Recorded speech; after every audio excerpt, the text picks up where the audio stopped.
Hi friend, कैसे हैं? देखिए, आज हम आप लोगों को यूपी टेट में पूछे जाने वाले राष्ट्र प्रतीक के बारे में बताएंगे। देखिए, ये वाला वीडियो यदि आप लोग पूरे देख लिए तो हम 100% दावा के साथ कहते हैं कि यूपी टेट में आप लोगों को राष्ट्र प्रतीक के बारे में कोई भी क्वेश्चन पूछेगा तो आप लोग जरूर करके आएंगे। यहाँ से यूपी टेट में एक या दो क्वेश्चन जरूर पूछता है। ये है राष्ट्र प्रतीक के बारे में। देखो, यूपी टेट यहीं से बनता ही है। देखो, पहला क्वेश्चन क्या है, यहाँ से पढ़ लो। देखो, पहला है भारत का राष्ट्रीय धरोहर पशु कौन सा है? भारत का राष्ट्रीय धरोहर पशु कौन सा है? तो ऑप्शन देखो, एशियाई हाथी, दूसरा है चीता, तीसरा है बाघ, चौथा है जिराफ। तो इसका ऑप्शन हो जाएगा ऑप्शन नंबर ए। तो ये कौन सा है? एशियाई हाथी को भारत का राष्ट्रीय धरोहर पशु माना जाता है। तो ऐसे आपसे पूछेगा कि भारत का विशालतम पशु कौन सा है, तो हाथी मारना है। धरोहर पशु कहे तभी भी हाथी मारना है। तो अब देखो, अगला क्वेश्चन क्या है। अगला क्वेश्चन में देखो क्या बोला है। भारतीय संविधान के या संविधान सभा ने हिंदी को राजभाषा कब घोषित किया था? हिंदी को राजभाषा कब घोषित किया गया, या हिंदी दिवस कब मनाई जाती है, वह भी पूछ सकता है। या पूछ सकता है कि हिंदी को कब राजभाषा घोषित किया गया था। तो यह है 14 सितंबर 1949 को क्या मनाए थे? हिंदी दिवस के रूप में मनाई जाती है। अगला क्वेश्चन देख लो। अगला क्वेश्चन बोला है कि भारतीय या राष्ट्रीय खेल दिवस कब मनाई जाती है? ये राष्ट्रीय खेल दिवस कब मनाई जाती है? तो ये मनाई जाती है 29 अगस्त को। अब देखो, 29 अगस्त को ही क्यों मनाई जाती है? क्योंकि इसी दिन हॉकी के जादूगर मेजर ध्यानचंद्र जी का जन्मदिन मनाई जाती है। मेजर ध्यानचंद्र जी का जन्मदिन मनाई जाती है। उन्हीं के उपलक्ष्य में उन्हीं के उपलक्ष्य में यह दिवस भी मनाई जाती है। जो मेजर ध्यानचंद्र जी थे वह 3 बार गोल्ड जो 3 बार थे ओलंपिक से जो 3 बार थे ओलंपिक से स्वर्ण पदक जीते थे। 3 बार स्वर्ण पदक जीते थे। और इनका जन्म कहाँ हुआ था? तो इनका जन्म हुआ था प्रयागराज में। इनका जन्म हुआ था प्रयागराज में हुआ था। और 3 बार ओलंपिक से स्वर्ण पदक जीते थे। और 1956 ईस्वी में इन्हें 1956 ईस्वी में से पद्म विभूषण पुरस्कार से सम्मानित भी किया गया था। और उस समय जब मेजर ध्यानचंद्र जी को पद्म विभूषण दिया गया था 1956 ईस्वी में दिया गया, तो उसमें प्रधानमंत्री कौन था और राष्ट्रपति कौन था? तो प्रधानमंत्री थे, वो थे नेहरू थे, जवाहरलाल नेहरू थे। और राष्ट्रपति थे राजेंद्र प्रसाद थे। अगला क्वेश्चन देख लो। अगला क्वेश्चन बोला है ना, किस व्यक्ति को हॉकी का जादूगर कहा जाता है? तो अभी पीछे बताए हैं किस व्यक्ति को कहा जाता है। ये कहा जाता है मेजर ध्यानचंद्र जी को हॉकी का जादूगर कहा जाता है। तो मिल्खा सिंह का उपनाम क्या है? तो मिल्खा सिंह का उपनाम क्या है? फ्लाई सिख। फ्लाई सिख के नाम से किसे जाना जाता है? तो ये मिल्खा सिंह को जाना जाता है। और सरदार वल्लभ भाई पटेल को किसे नाम से जाना जाता है? इन्हें लौह पुरुष के रूप में जाना जाता है। और अभिनव बिंद्रा को बिजनेस मोटिवेटेड के रूप में जाना जाता है। अगला क्वेश्चन देख लो। अगला बोला कि भारत का राष्ट्रीय खेल क्या है? भारत का राष्ट्रीय खेल क्या है? तो ऑप्शन देख लो। पहला है क्रिकेट, दूसरा है हॉकी, तीसरा है वॉलीबॉल, चौथा है फुटबॉल। तो भारत का राष्ट्रीय खेल क्या है? हॉकी है। भारत का राष्ट्रीय खेल हॉकी है। ये हम सभी जानते हैं कि सभी को क्वेश्चन आता है, लेकिन कभी कभी भूल भी जाता है। अगला क्वेश्चन देखो।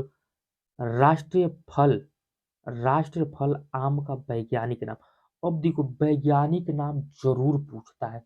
दे देगा, शेर का वैज्ञानिक नाम बताओ, या बरगद का, या मोर का बताओ। किसी ना किसी एक का जरूर पूछता है। तो देखो, आम का वैज्ञानिक नाम क्या है? मैंगी फेरा इंडिका। क्या नाम है? मैंगी फेरा इंडिका आम का यह वैज्ञानिक नाम है। अगला क्वेश्चन देख लो। भारत का राष्ट्र फल क्या है? तो भारत का राष्ट्र फल क्या है? आम है। ये है आम। और आम को ही फलों का राजा भी कहा जाता है। फलों का राजा भी कहा जाता है आम को ही फलों का राजा भी कहा जाता है। अगला क्वेश्चन देख लो।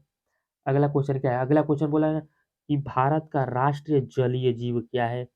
भारत का राष्ट्रीय जलीय जीव क्या है? तो ऑप्शन देख लो, पहला है blue whale, dolphin, starfish, shark. तो ये भारत का राष्ट्रीय जलीय जीव क्या है? ये है डॉल्फिन।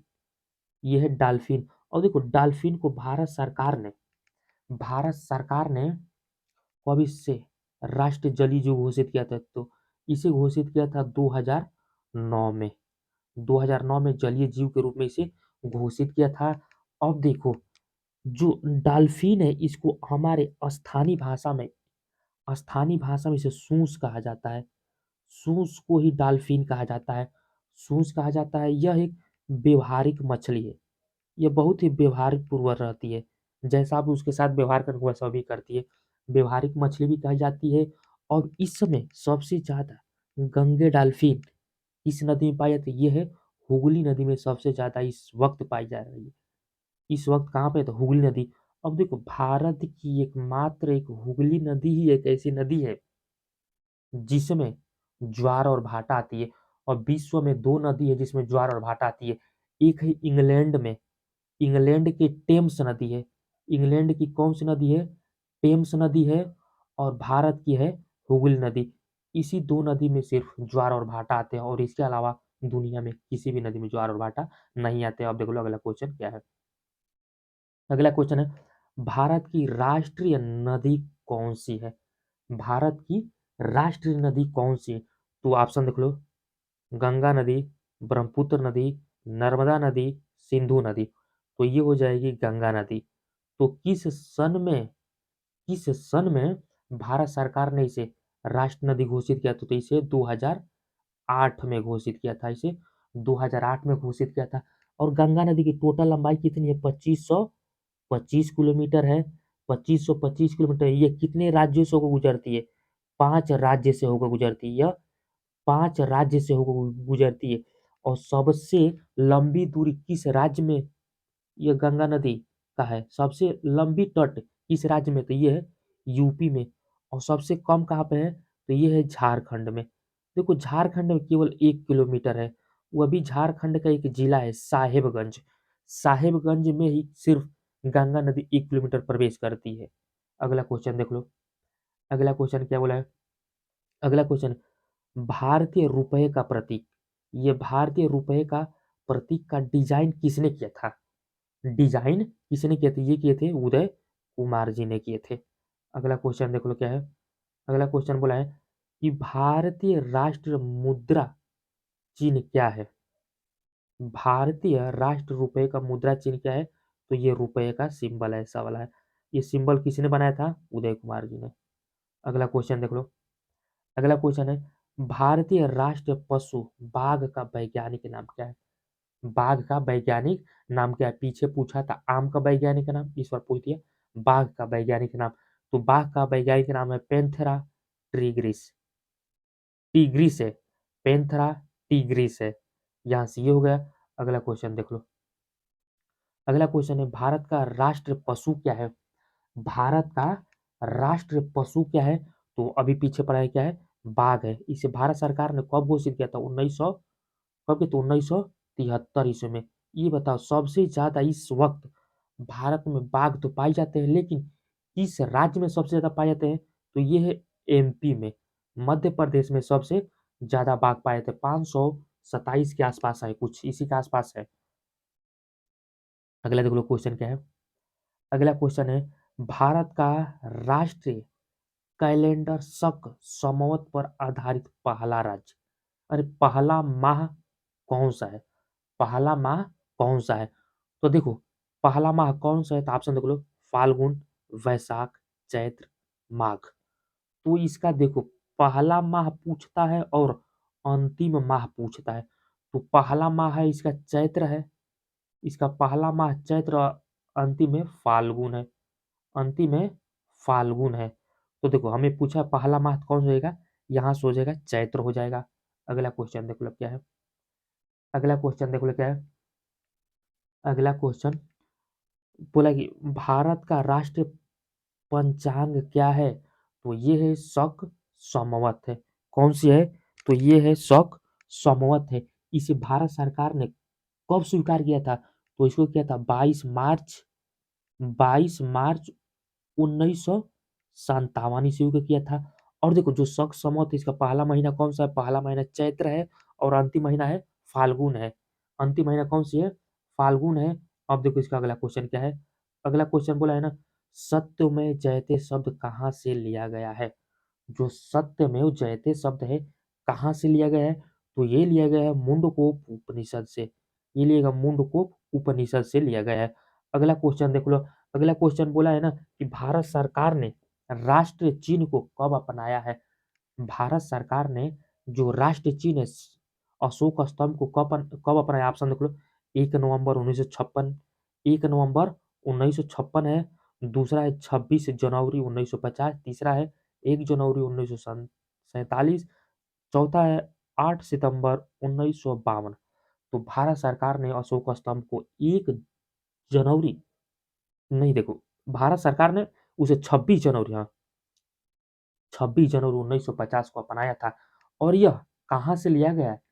यह वाराणसी के सारनाथ से लिया गया है।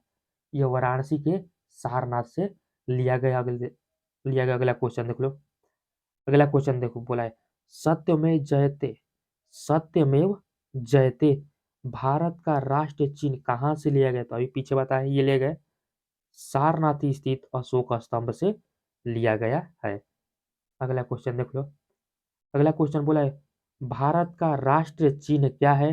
तो भारत का राष्ट्रीय चिन्ह क्या है? अब देखो ऑप्शन देखो, कीवी, कंगारू, अशोक चिन्ह और चमेली का फूल।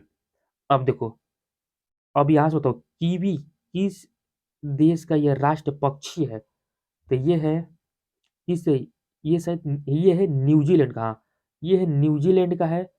ये है न्यूजीलैंड का। और कंगारू तो ये सभी लोग जानते हैं, ये है ऑस्ट्रेलिया का है। अशोक चिन्ह ये है भारत का। और देखो चमेली का फूल शायद हमको लगता है पाकिस्तान का है क्या? कंफर्म करके बताना। अगला क्वेश्चन देखो क्या है? अगला क्वेश्चन देखो, भारत का राष्ट्रीय भारत का राष्ट्रीय गान जनगण मन के रचयिता कौन है? तो ऑप्शन देखो, लाल बहादुर शास्त्री, रविन्द्रनाथ टैगोर, पंडित जवाहरलाल नेहरू, बंकिम चंद्र चट्टोपाध्याय। तो इसके रचयिता कौन है? इसके रचयिता रविन्द्रनाथ टैगोर जी हैं। अगला क्वेश्चन देख लो, रविन्द्रनाथ टैगोर जी थे। अब अगला देखो, भारत का राष्ट्रीय गान है, भारत का राष्ट्रीय गान क्या है? तो भारत का राष्ट्रीय गान क्या है? जनगण मन है। अब देखो पीछे बता, जनगण मन के रचयिता कौन है? रविन्द्रनाथ रविन्द्रनाथ टैगोर है। ये रविन्द्रनाथ टैगोर ने और किस देश के राष्ट्रीय गान लिखे थे? तो ये लिखे थे बांग्लादेश के। और बांग्लादेश के शीर्षक क्या था? ये था अमार सोनार बांग्ला था। अमार सोनार बांग्ला था। अमार सोनार बांग्ला था। और भारत सरकार ने राष्ट्रीय गान को कब अपनाया था? इसको 24 जनवरी 1950 को अपनाया था। और पहली बार राष्ट्रीय गान कब गाया गया था? इसे गाया गया था 1911 ईस्वी में। कहाँ पर गाया गया था? इसको गाया गया था भारतीय राष्ट्रीय कांग्रेस की कोलकाता अधिवेशन में गाया गया था। कोलकाता अधिवेशन में, कहाँ पे?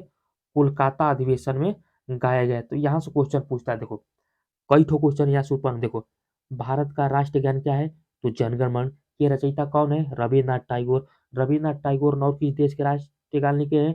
तो बांग्लादेश के। बांग्लादेश के शीर्षक कौन है? अमार सोनार बांग्ला है।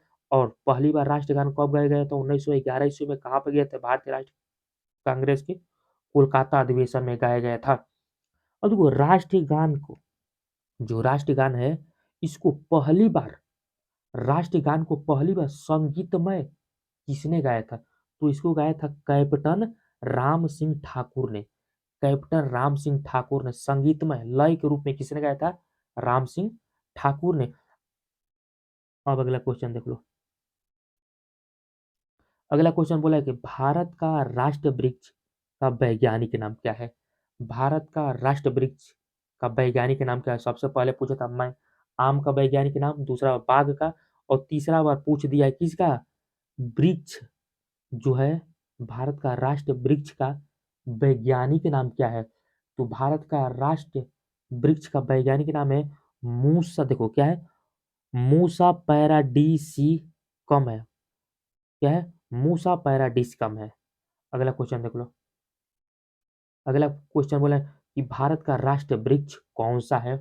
भारत का राष्ट्रीय वृक्ष कौन सा है? तो ये कौन सा है? अभी पीछे बताएं। ये है बरगद का पेड़ है। ये है बरगद का पेड़। अगला क्वेश्चन देखो क्या है। अगला क्वेश्चन बोला कि राष्ट्रीय फूल कमल का वैज्ञानिक नाम क्या है? बोला सबका पूछेगा, बारी बारी से सबका वैज्ञानिक नाम पूछ देगा। तो कमल का वैज्ञानिक नाम क्या है? अब देखो इसमें देखो ऑप्शन नंबर बी है, देखो क्या है, निलंबो न्यूसीफेरा गार्टन। निलंबो न्यूसीफेरा गार्टन किसका नाम है? ये है वैज्ञानिक नाम, ये है कमल का, कमल का वैज्ञानिक नाम था। अब देखो यहीं से अगला क्वेश्चन देखो क्या पूछता है। यहीं से अगला क्वेश्चन पूछ दे, देखो राष्ट्र पक्षी मोर का वैज्ञानिक नाम क्या है? क्या है? मोर का वैज्ञानिक नाम क्या है? पूछ दे, सबका बारी बारी से पूछेगा। तो इसका नाम है, इसका देखो वो पावोक्रिस्टेटस है। देखो पावोक्रिस्टेटस है, इसका नाम है पावोक्रिस्टेटस है। और पीछे कमल का पूछा तो क्या था? निलंबो न्यूसीफेरा गार्टन था। और उधर था बरगद का क्या था? मूसा पैराडीसिकम था। मूसा पैराडीसिकम था। अगला क्वेश्चन देख लो क्या है। अगला क्वेश्चन बोला है कि संविधान सभा ने तिरंगे को राष्ट्र ध्वज के रूप में कब अपनाया था? जो तिरंगा झंडा था इसको भारत सरकार ने कब अपनाया था? तो ऑप्शन देखो पहला के 22 जुलाई 1947, 28 जून 1948, 26 मई 1947, 24 जून 1950। तो इसका ऑप्शन हो जाएगा 22 जुलाई 1947। ये है 22 जुलाई 1947 से। अगला देख लो क्वेश्चन क्या है। अगला क्वेश्चन बोला तिरंगे झंडे के चक्र में कितने तीलियां? तो सभी लोग जानते कितने हैं, 24 तीलियां है। अगला क्वेश्चन देख लो। अगला क्वेश्चन बोला है कि राष्ट्र ध्वज में हरा, हाँ देखो, जो राष्ट्र ध्वज में, जो राष्ट्र ध्वज हमारा है उसमें जो हरा रंग रहता है, जो राष्ट्र ध्वज है उसमें हरा रंग क्या दर्शाता है? तो वो दर्शाता है देश का शुभ विकास और उर्वरता को। देश के शुभ विकास और उर्वरता को दर्शाता है। अगला क्वेश्चन देख लो, राष्ट्र ध्वज की लंबाई कितनी है? तो राष्ट्र ध्वज की लंबाई है, ऑप्शन देख लो, एक संबंधित तीन, दो संबंधित तीन, चार संबंधित दो, तीन संबंधित दो। तो ये है तीन संबंधित दो राष्ट्र ध्वज की लंबाई होता है, ये पूछेगा। अगला क्वेश्चन देख लो, तिरंगे झंडे में कितने रंग होते हैं? तो तिरंगे झंडे में, अब देखो कहीं कहीं कोई बोलता है चार, लेकिन वो एनसीईआरटी तीन ही मानता है। कितने मानता है? तीन मानता है। अगला क्वेश्चन देख लो, यहीं से समाप्त हो गए। अब देखो उसमें जो तिरंगा झंडा है उसमें सफेद रंग किसका प्रतीक है और केसरिया रंग किसका प्रतीक है? जो सफेद रंग होता है, जो सफेद रंग होता है वो शांति का प्रतीक है। जो सफेद रंग होता है वह शांति का प्रतीक है। और केसरिया रंग है, उसमें जो केसरिया रंग है, जो उसमें केसरिया रंग है देश की ताकत को दर्शाता है। क्या दर्शाता है? देश की ताकत को। देश की ताकत को केसरिया रंग दर्शाता है। और सफेद रंग शांति को दर्शाता है। और हरा रंग देश की शुभ विकास और उर्वरता को दर्शाता है। तो यहीं से वीडियो हुआ समाप्त। Thank for watching.